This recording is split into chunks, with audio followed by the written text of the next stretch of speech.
Salut à tous sur la voie de l'apprentissage. Aujourd'hui, nous allons parler de ce liquide rouge qui coule dans vos veines en cet instant même, le sang. Bien plus qu'un simple fluide, c'est l'élixir de vie qui nous maintient en vie à chaque battement de notre cœur. Êtes-vous prêt à percer les secrets de cette substance vitale et fascinante? Où trouve-t-on le sang? Le corps humain est composé d'entre 5 et 6 litres de sang, soit environ 7 à 8% du poids corporel. Le sang circule à travers le corps en utilisant le cœur, les artères, les veines et les capillaires sanguins.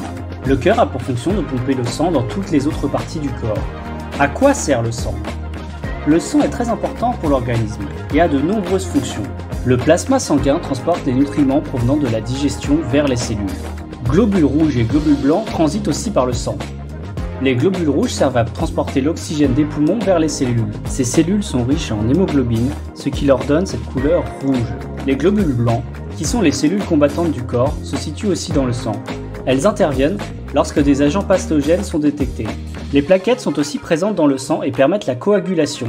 C'est ce qui permet au sang d'arrêter de couler en le séchant. Le sang sert aussi à évacuer les déchets du corps, tels que le dioxyde de carbone et les déchets que l'on trouve dans l'urine. Le dioxyde de carbone sera éliminé dans les poumons et les autres déchets dans les reins. Le sang parcourt tout le corps et permet à celui-ci de réguler sa température. Comment crée-t-on le sang? Le sang est créé dans la moelle osseuse. La moelle osseuse va produire des cellules souches qui vont ensuite se différencier en globules rouges, globules blancs ou plaquettes. Le foie se charge de la création du plasma. Il existe 8 groupes sanguins. Les groupes sanguins sont nommés avec une ou deux lettres suivies d'un plus ou d'un moins. Il existe 4 groupes, A, B, AB, O. Donc voici la répartition en France.